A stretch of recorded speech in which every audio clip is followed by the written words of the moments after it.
Picture 84 आव और समीर का टशन। अब आगे घाट पर 3 गोलियों की आवाज आती है और सिमी के चीखने की। गीता जी भी सिमी को देख चीख पड़ती है। वहां हुआ ये था कि जब गीता जी सिमी को लेकर पीछे पलटी तब तक एक नकाबपोश आदमी सीधे सिमी पर गोली चलाया, पर जब तक सिमी पर गोली लगती तब तक एक सिमी के पीछे से सीधे उस नकाबपोश के माथे से आर पार हो जाती है और तीसरी कोई आकर जल्दी से सिमी को नीचे झुकाकर उस नकाबपोश के सीने पर चला देता है। पर जब तक सिमी झुकती तब तक उसके बाजू में गोली लग चुकी थी। वो नकाबपोश आदमी सिमी के सीधे सर पर अपनी गन को टारगेट किया था। अगर वो इंसान उसे समय रहते न झुकाता तो आज सिमी उसी जगह मर चुकी थी।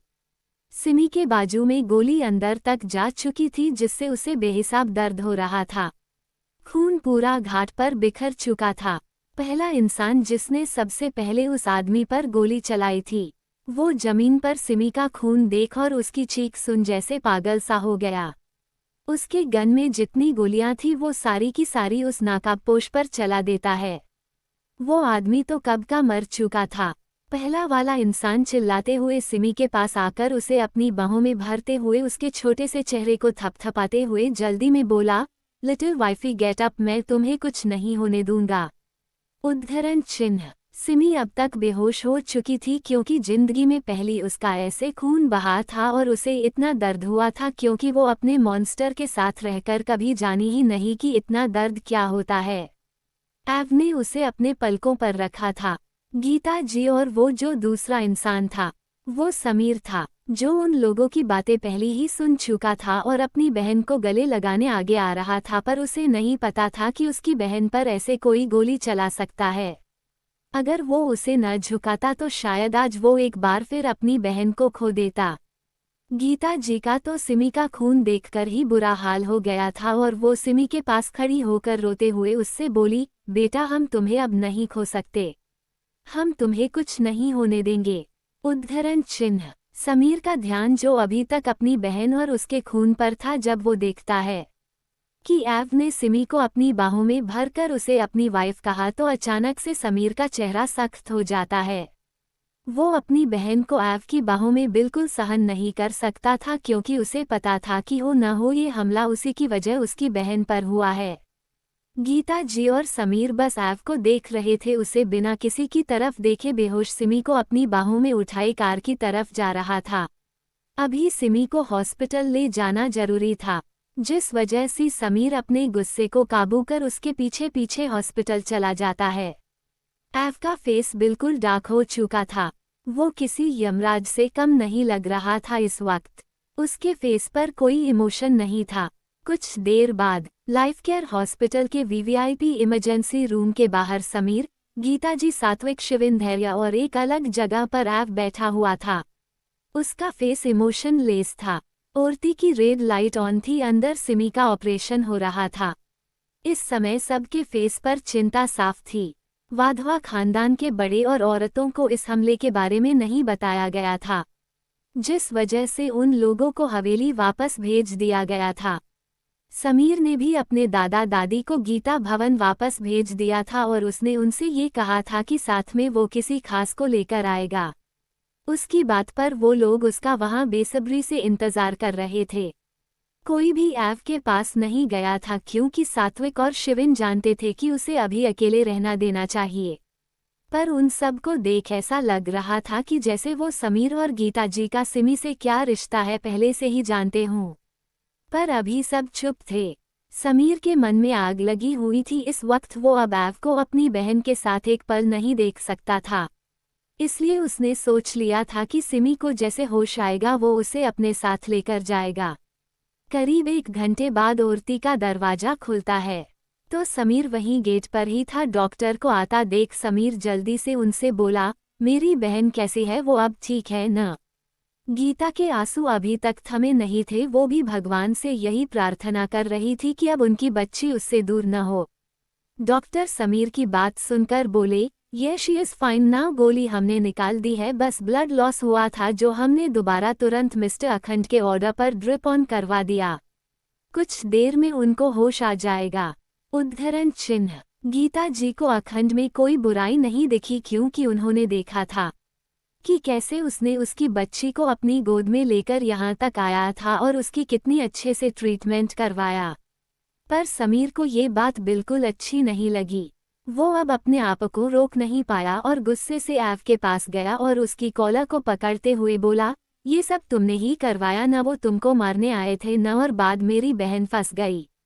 उद्धरण चिन्ह। सात्विक, शिविन, धैर्य और गीता जी सब हैरान होकर समीर और एव को देख रहे थे।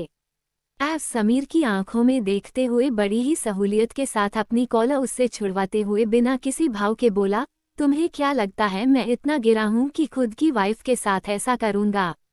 तो आगे से सोच समझ कर कहना और करना।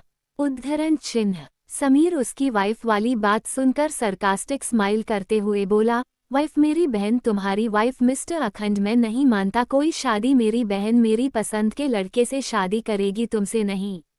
उद्धरण चिन्ह। उसकी बात आप उसे बुरी तरह घूरते हुए वार्निंग के लहजे में बोला, वो मेरी है, तुम मानो या मानो, और अगर वो किसी और की हुई तो मुझे नहीं पता कि मैं क्या क्या कर जाऊंगा।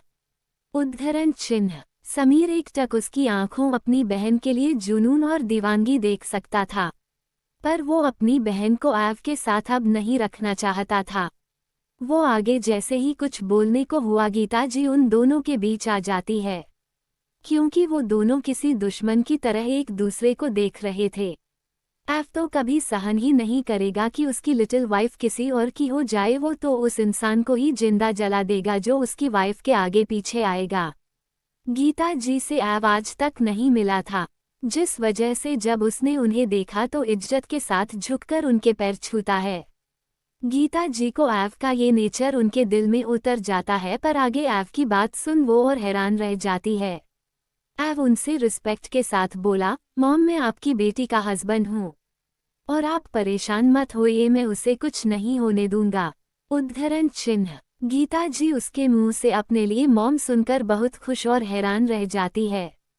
एव समझ रहा था उनको, जिस वजह से वो उनसे बिना किसी इमोशन के बोला, मैंने उससे बहुत सारी बातें सुनी है आपके बारे में, और अगर वो आपको मम्मा बोलती है तो मैं भी आपको मॉम तो बुला ही सकता हूँ। उद्धरण चिन्ह। गीता जी को एव का स्वभाव बहुत रईस लगता है, क्योंकि उसकी आवाज में रिस्पेक्ट साफ थी, और वो करे भी क्यों न, उसकी लिटिल वाइफ ने उसे बहुत कुछ बताया था गीता जी के बारे में, जिस वजह से एव के मन में उनके लिए रिस्पेक्ट आ गई थी। गीता जी उसकी बात पर प्यार से एव से बोली, मुझे कोई दिक्कत नहीं है बेटा, मैं इस शादी को भी मानती हूँ और तुम्हें अपना बेटा भी, तो तुम मुझे माँ बुला सकते हो। उद्धरण चिन्ह। अपने माँ को एव के साइड जाता देख समीर गुस्से में बोला, माँ आप अभी कुछ नहीं जानती इन सब लोगों के बारे में, पर मैं अच्छे से जानता हूँ और इसीलिए अब मेरी बहन मेरे साथ रहेगी। उद्धरण चिन्ह। एव समीर को देखते हुए शालीनता के साथ बिना किसी भाव के बोला, ठीक है ले जाओ मेरी वाइफ को अपने साथ, उसके क्या कहते हैं उसे। ये कहकर वो कुछ सोचने लगता है, तो धैर्य जो उन सब की बातें सुन रहा था वो जल्दी से बोला, भाई मायके बोलते हैं उसे लड़की का घर। उसकी बात पर एव बोला, हाँ मायके तो ले जाओ उसे अपने साथ उसके मायके पर, मैं उसे जल्द ही लेने आऊंगा और देखता हूँ कि कौन उसे मेरे पास आने से रोकता है। उद्धरण चिन्ह। समीर घमंड से अपने हाथों को फोल्ड करते हुए बोला, चैलेंज कर रहे हो मुझे?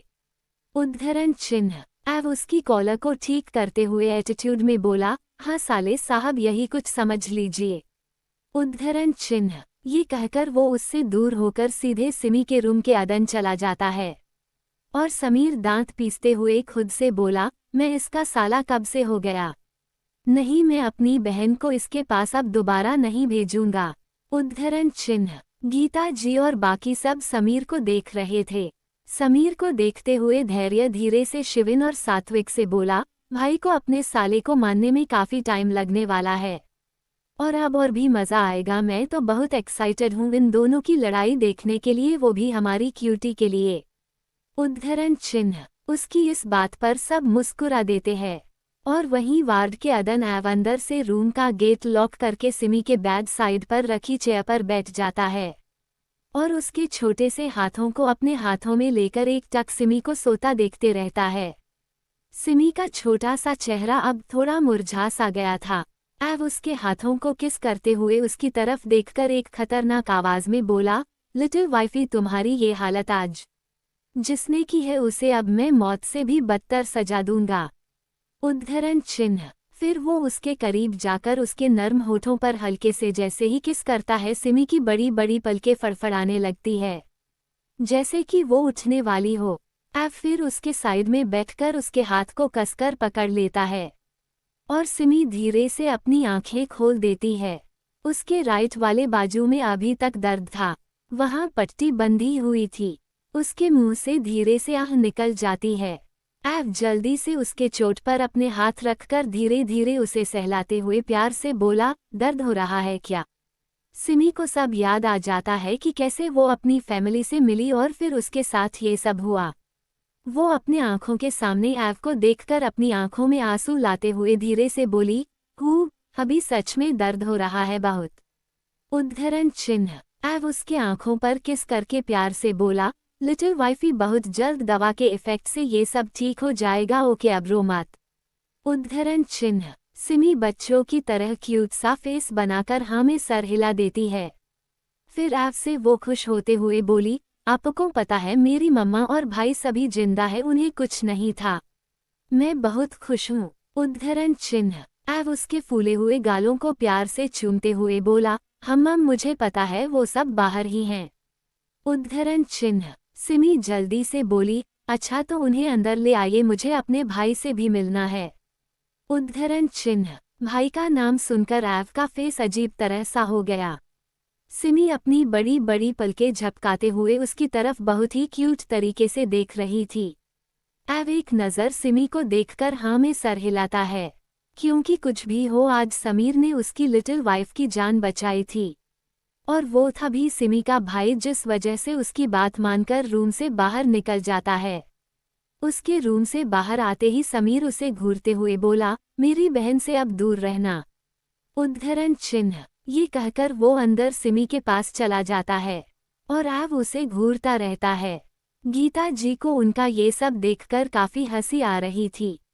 वो भी ऐव को प्यार से देखते हुए वार्ड के अंदर चली जाती हैं। अब बाहर ऐव, सात्विक और शिविन धैर्य थे। धैर्य को अभी अभी पता चला था कि उसके खतरनाक भाई ने उसकी क्यूटी से शादी कर ली है, तो वो थोड़ा नाराज होते हुए ऐव से बोला, भाई आप बहुत बुरे हो, आपने मुझे बताना भी जरूरी नहीं समझा कि क्यूटी अब मेरी भाभी बन चुकी है। उद्धरण चिन्ह। उसकी बात पर ऐव उसे बिना किसी इमोशन के देखते हुए बोला, इसमें बताना क्या है, क्या तुम सब हमेशा से नहीं जानते थे कि वो मेरी सिर्फ है? उद्धरण चिन्ह। धैर्य उसकी बात पर मुंह बना लेता है और फिर ऐव सात्विक शिविन को कुछ आंखों से ही बताकर हॉस्पिटल से बाहर निकल जाता है और सात्विक शिविन धैर्य को लिए वहीं हॉस्पिटल में ही रुक जाते हैं। इधर सिमी के रूम में सिमी अपने भाई को देखकर बहुत इमोशनल हो गई थी और समीर भी। वो दोनों एक दूसरे से जी भर कर बातें कर रहे थे और गीता जी उन दोनों भाई बहनों को खुश देखकर बहुत खुश थी। समीर और गीता जी सिमी को सारी बातें बता देती है कि कैसे वो लोग बचे थे और सिमी भी अपने बारे में बता देती है सबकी। ऐव ने उसके साथ हमेशा अच्छा बिहेव किया, उसकी सारी ख्वाहिश पूरी की, उसकी केयर की। सिमी की बात सुन गीता जी के दिल में ऐव को लेकर प्यार और इज्जत काफी बढ़ चुका था, पर समीर हर बात में सिमी के मुंह से ऐव की तारीफ सुन इरिटेट हो रहा था। वो खड़े होते हुए सिमी से बोला, बच्चा अब से तुम हमारे साथ रहने वाली हो, इसलिए अब भूल जाओ उन लोगों को। उद्धरण चिन्ह। और ये कहकर वो सिमी के लिए डिस्चार्ज पेपर रेडी करवाने चला जाता है, क्योंकि ऐव ने उसे काफी हाई क्वालिटी वाला ट्रीटमेंट करवाया था, जिस वजह से सिमी को बस अपने हाथों में ही थोड़ा सा ही दर्द था, बाकी वो ठीक थी। समीर की बात सुनकर सिमी हैरान होकर अपनी मम्मा को देखते हुए बोली, मम्मा भाई ये क्या कह रहे हैं, भूल जाऊं से क्या मतलब है, कुछ हुआ है क्या इनके और भाई के बीच? उसके सवाल में ऐव से दूर जाने की बेचैनी साफ देखी जा सकती थी और गीता जी भी अपनी बेटी को समझते हुए बोली, बेटा तुम परेशान मत हो, वो अभी कुछ नाराज है, पर अभी हमारे साथ चलो और हम समीर को मना लेंगे कि वो तुम्हें और अखंड बेटे को अलग न करे। उद्धरण चिन्ह। उनकी बात पर सिमी को थोड़ा ठीक लगता है, पर ऐव से दूर रहने का नाम सुनते ही उसके दिल में अजीब सा हो रहा था, पर वो अभी अपने माँ और भाई के साथ भी रहना चाहती थी। जिस वजह से हामी सर हिला देती है और गीता से उसके माथे को चूमकर उसके सर को सहलाने लगती है। और तभी उनके गेट पर नॉक होता है और सात्विक, शिविन, धैर्य तीनों सिमी के पास आते हैं। सात्विक सिमी से बोला, सिमी तुम ठीक हो अब? सिमी प्यारी सी स्माइल करते हुए बोली, जी मैं अब ठीक हूँ। उद्धरण चिन्ह। धैर्य सिमी से बोला, अब आप भाभी हो हमारी, पर आपने हमसे ये बात क्यों छुपाई?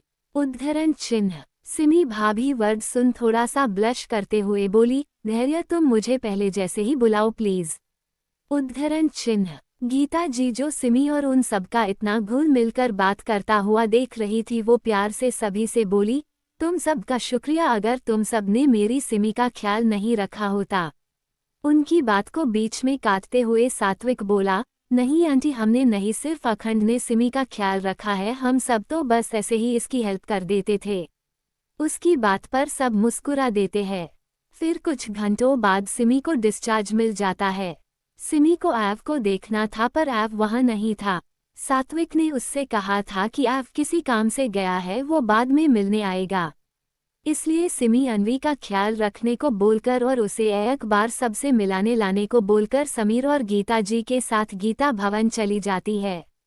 और उधर वाधवा हवेली में सात्विक ने अनवी को कॉल पर सब बता दिया था, जिस वजह से वो बहुत खुश थी और अब वो कल मिलने भी जाने वाली थी।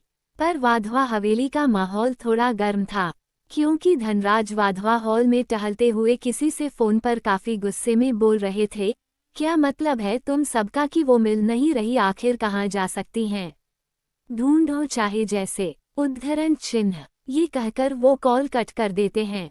हॉल में सभी लोग थे।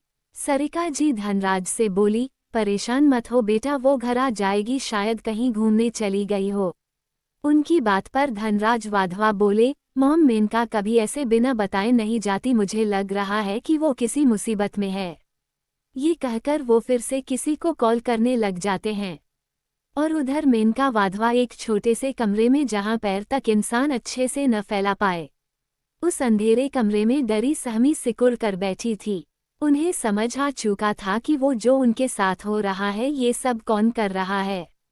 वहां उनकी सांसें तक धीरे धीरे घुटकर चल रही थी। उसी कमरे के बाहर ऐव किसी प्रिंस की तरह अपने आंखों में डार्क शेड्स लगाए, अपने दोनों पॉकेट में हाथ डाले सामने खड़े इंसान से खतरनाक आवाज में बोला, इस औरत को तब तक तड़पाओ जब तक ये मरने की हालत में नहीं आ जाती। उद्धरण चिन्ह। वो इंसान बोला, जी बॉस। उद्धरण चिन्ह। फिर ऐव वहां से निकल जाता है और सीधे अपने बनारस वाले ऑफिस में चला जाता है, जहां उसने अपने काम करने बनवाया था, क्योंकि वो हर साल यहां आता था और उसकी ब्रांचेस कई सारी जगह पर थी। उसे पता था कि सिमी अब हवेली से जा चुकी है, जिस वजह से वो सीधे अपने ऑफिस चला जाता है। और उधर धैर्य के फोन पर एक मैसेज आता है, जिसे धैर्य पढ़कर बिल्कुल सनन रह जाता है। 85 द रोमांटिक नाइट। अब आगे। धैर्य को किसी अननोन नंबर से मैसेज आता है। उस समय वो सात्विक और शिविन के साथ हवेली वापस जा रहा था।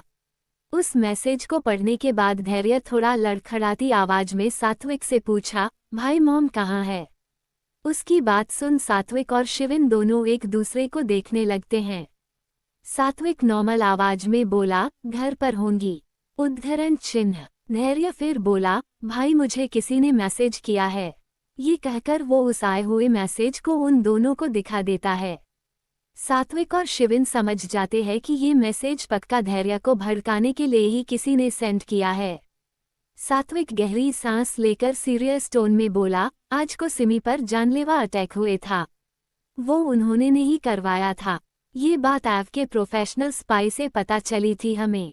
उद्धरण चिन्ह। आगे शिविन धैर्य के कंधे पर हाथ रखते हुए उसे समझाने के लहजे में बोला, और तुम चीकू को जानते हो, वो सिमी पर एक खरोंच टोलरेट नहीं कर सकता, तो ये तो सिमी के जान की बात थी, इसलिए चीकू। शिविन की बात को बीच में काटते हुए धैर्य तकलीफ में बोला, ओह तो मॉम ने ये करवाया आज, और अब चीकू भाई ने उन्हें। धैर्य को बहुत तकलीफ और दर्द हो रहा था अपनी माँ की इस हरकत पर, क्योंकि उसने बचपन से देखा था कि उसकी माँ ने कभी उसके चीकू भाई को वो प्यार नहीं दिया जैसे वो उसे देती थी। पर थी तो वो उसके माहिर बेटे को बुरा लगता है, पर वो अपने चीकू भाई को जान से भी ज्यादा मानता था, जिस वजह से उसने एव के किसी भी फैसले पर न कोई बहस की और न कोई आवाज उठाई कि उसकी मां को छोड़ दे। उद्धरण चिन्ह। वो बस अपने आंसू उन सब से छुपा कर विंडो से बाहर देखने लगा। सात्विक और शिविन को अपने हमेशा हंसते मुस्कुराते हुए भाई को आज ऐसे तकलीफ और रोता देख उन्हें खुद तकलीफ हो रही थी, पर वो अभी धैर्य को कुछ पल अकेला छोड़ देना चाहते थे, और वो एव के फैसले के खिलाफ भी नहीं कर सकते थे, क्योंकि आज मेनका वाधवा के साथ जो हो रहा था वो उसी के लायक थी। कुछ ही देर में इन सब की कार हवेली पहुंच जाती है और धैर्य बिना किसी को देखे चुपचाप अपने रूम में चला जाता है। शिवी जो उधर से ही आ रही थी वो धैर्य का इतना उदास फेस देखकर समझ नहीं पाई कि क्या हुआ।